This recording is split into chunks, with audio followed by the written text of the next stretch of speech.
Good evening. Adequate public notice of this meeting was provided by the Secretary of the Board on June 10, 2025 to the Homeless Tribune, Star Ledger, and the City Clerk of the City of New Brunswick. The time and location of this meeting and all meetings of this body are posted in City Hall, 78 Byers Street, New Brunswick. Roll call, Madam Secretary.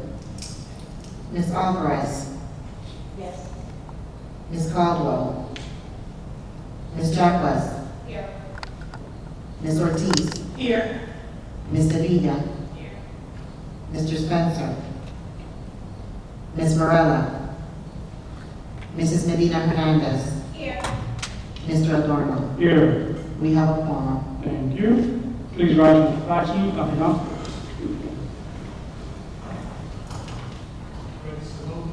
I pledge allegiance to the flag of the United States of America and to the republic for which it stands, one nation, under God, indivisible, with liberty and justice for all.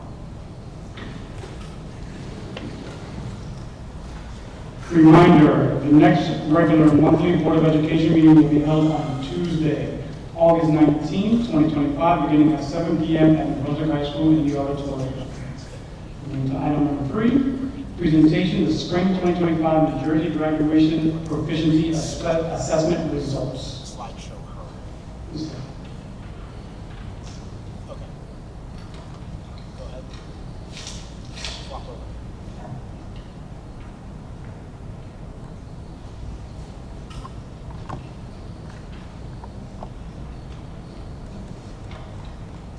Good evening. This evening, I will be presenting the results of the New Jersey Graduation Proficiency Assessment, NJGPA. The presentation will cover student participation, performance levels, assessment outcomes, and intervention strategies. NJGPA is a state graduation proficiency assessment administered to all grade 11 students to measure the extent to which students are graduation ready in English language arts and mathematics. The ELA component is aligned to grade 10 standards, and the mathematics component is aligned to Algebra 1 and geometry standards. The proficiency level cut scores for NJGPA were adopted by the New Jersey State Board of Education on May 3rd, 2023, along with the menu of alternative assessments and aligned cut scores. Students who take the NJGPA but do not meet the minimum required score on each component will have the opportunity to 1. retake the NJGPA in the fall, 2. meet a designated cut score from the menu of substitute competency tests, or 3, complete a portfolio appeal process. The proficiency levels cut score for English language arts and mathematics components of the NJGPA are 650 to 724 for not yet graduation ready, and 725 to 850 for graduation ready. A total of 557 students in the district participated in the NJGPA ELA, and 558 students participated in the NJGPA mathematics assessment. Newly arrived multilingual learners may have been exempt from taking the NJGPA ELA if they enrolled in the U.S. school after June 1st of the prior academic school year. Multilingual learners are not exempt from taking the NJGPA mathematics assessment due to the assessment being administered in students' native language. Similar to the state, there was a larger percentage of students who were graduation ready in English language arts, 72%, than mathematics with a 32.6% at the district level. New Brunswick High School had the highest percentage of students graduation ready in English language arts, 74.7%. New Brunswick High School had the highest percentage of students graduation ready in mathematics with 34%.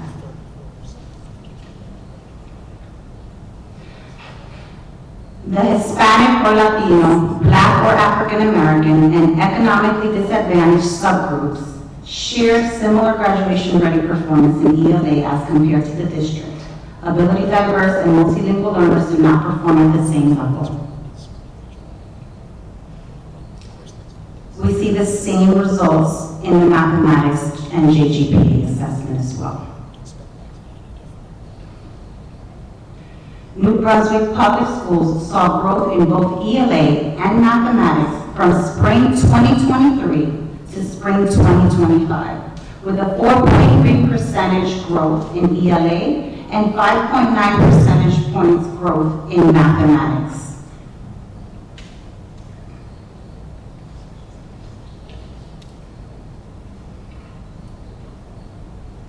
The spring 2025 NJGPA assessment results and district evidence statement analysis were analyzed to determine the following interventions for mathematics and English language arts. We will provide students who are not yet graduation ready with intervention prior to retaking the NJGPA in the fall 2025. We will determine standards of focus for support in Tier 1 as well as Tier 2 instruction.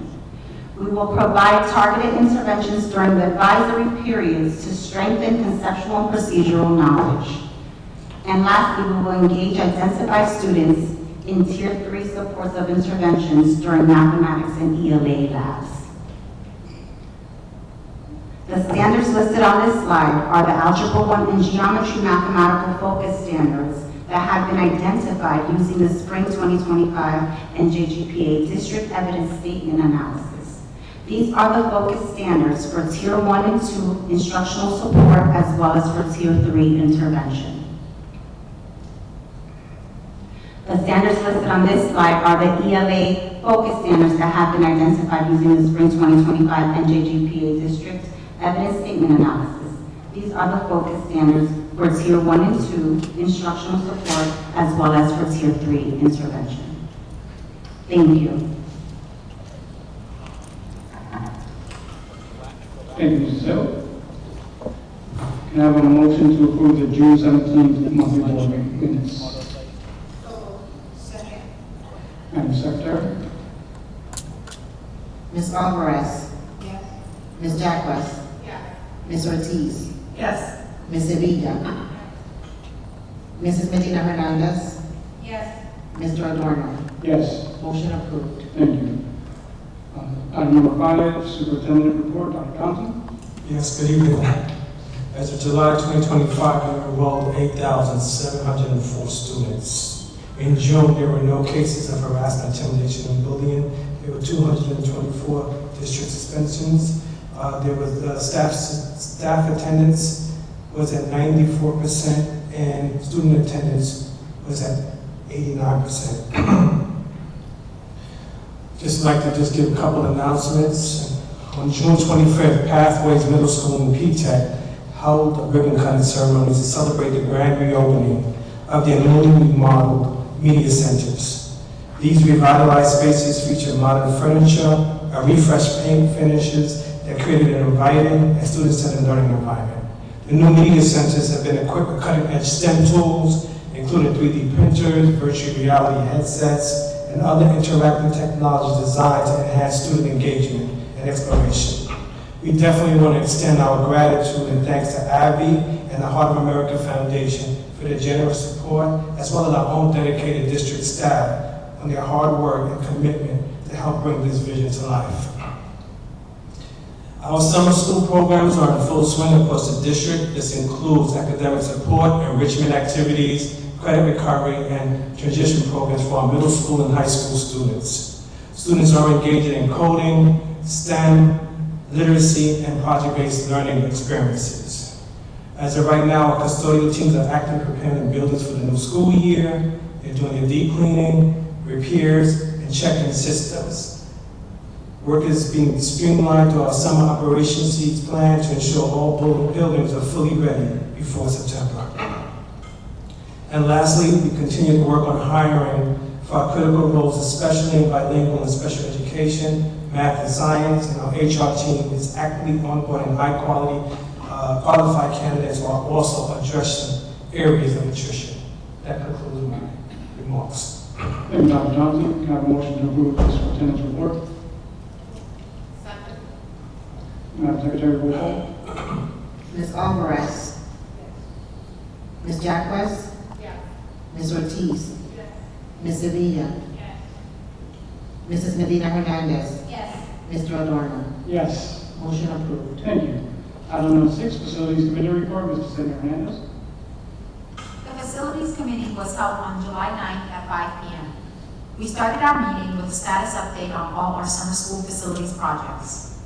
We also reviewed the Lee Avenue parking expansion project and related demolition bids. We ended with a discussion of our newly adopted district policy, Policy 7250, school and facility names. This policy sets the goal and process that will be used related to the names and naming of our school facilities. Starting tomorrow, the board will be providing a 2-week window for submission of nominations for the renaming of the Woodrow Wilson Elementary School. The 2-week window will be from July 21st through August 4th. Per the policy, nominations will be accepted from board members and/or students, staff, families, alumni, and residents. Next week, if you visit the homepage of our district website, you will find a link to an electronic nomination form with a link to the new policy and its related criteria. This concludes my report. Thank you, Ms. Medina Hernandez. Item number 7, Athletic Committee report. The Athletic Committee report did not meet for July, but I need a reconciliation vote, motion for reconciliation on the June report. So moved. Second. Thank you. Roll call, Madam Secretary. Ms. Alvarez? Yes. Ms. Jacques? Yes. Ms. Ortiz? Yes. Ms. Sevilla? Yes. Mrs. Medina Hernandez? Yes. Mr. Adorno? Yes. Motion approved. Thank you. Item number 8, Curriculum Policy Committee report, Ms. Donna Jacques. Thank you, Mr. President. The Curriculum and Policy Committee met on July 8th. Mrs. Hill presented the NJGPA results, the New Jersey Graduation Proficiency Assessment results that were just shared with this audience this evening. The statute requires that the state graduation proficiency assessment be administered to all grade 11 students, and that legislation code is NJSA 18A:7C-6. The NJGPA is designed to measure the extent to which students are graduation ready in English language arts and mathematics. Graduation readiness is reported separately for each content component. The ELA component is aligned to grade 10 NJ student learning standards. The mathematics component is aligned to Algebra 1 and Geometry NJ student learning standards. Curriculum instruction updates, 2025 graduation for New Brunswick Public Schools was held on June 24th, 2025, and the first day of summer school for our district was on July 1st. The resolutions that were reviewed are on the consent agenda, and they are recommended for approval, Mr. President, and there were no policies that were reviewed for this month. That concludes my report. Thank you, Ms. Jacques. Item number 9, Student Support Service, Ms. Sevilla. Good evening, Mr. President. The SSS committee did not meet this month, so we don't have any. Thank you. Item number 10, Madam Secretary, do we have anyone to sign up for public comments? We do not have any sign-ups for this evening, Mr. President. Thank you. Item 11, President's report. Oh, okay. Go back. First, I hope everyone and their friends and family are doing well after the flooding that's happened over the last 24 hours. The footage from around the state is scary. My thoughts go out to the families of the 2 women who passed away. I wanted to extend my heartfelt thanks to the faculty and staff that helped organize and volunteer during the New Brunswick graduation ceremony. Every year that we've used Jersey Mike Arena, the graduation gets better, and because of the work of the staff involved, that makes it run like a machine. So thank you to all involved. Over 620 students walked across the stage in front of friends and family, and there are few things that can compare to that energy and feeling in the arena that day. We're in the middle of summer break, and I hope our families are enjoying their time with each other, hopefully not dealing with the adverse issues from the unpredictable weather. Families, please use some of these rainy days to keep your student engaged. Read with them, play games, cook together, draw. Keep these young minds busy and ready for September. And I wish that everyone have an enjoyable rest of your summer. Thank you. Item number 12, I need a motion to approve the consent agenda. So moved. Roll call, Madam Secretary. Ms. Alvarez? Yes. Ms. Jacques? Yes. Ms. Ortiz? Yes. Ms. Sevilla? Yes. Ms. Varela? Mrs. Medina Hernandez? Yes. Mr. Adorno? Yes. Motion approved. Item number 13, Finance Committee report, Ms. Varela. The Finance Committee reviewed the report for July 15, 2025. Can I please have a motion to accept the finance report? So moved. Roll call, Madam Secretary. Ms. Alvarez? Yes. Ms. Jacques? Yes. Ms. Ortiz? Yes. Ms. Sevilla? Ms. Varela? Mrs. Medina Hernandez? Yes. Mr. Adorno? Yes. Motion approved. Item number 14. Whereas the Open Public Meeting Act, NJSA 10:4-6 provides that certain matters of a public body may be discussed in closed sessions, and whereas the Board of Education intends to discuss matters as follows. 1, personnel matters. 2, matters of attorney-client privilege. Now, therefore, be it resolved that the aforesaid subjects shall be discussed in closed session by this Board of Education and administrative staff. At the minutes of said closed session, discussion will be made available to the public when the reasons for the non-disclosure in accordance with the Open Public Meetings Act no longer exist. May I have a motion to go into closed session? Roll call, Madam Secretary. Ms. Alvarez? Yes. Ms. Jacques? Yes. Ms. Ortiz? Yes. Ms. Sevilla? Ms. Varela? Mrs. Medina Hernandez? Yes. Mr. Adorno? Yes. Now in closed session. Thank you.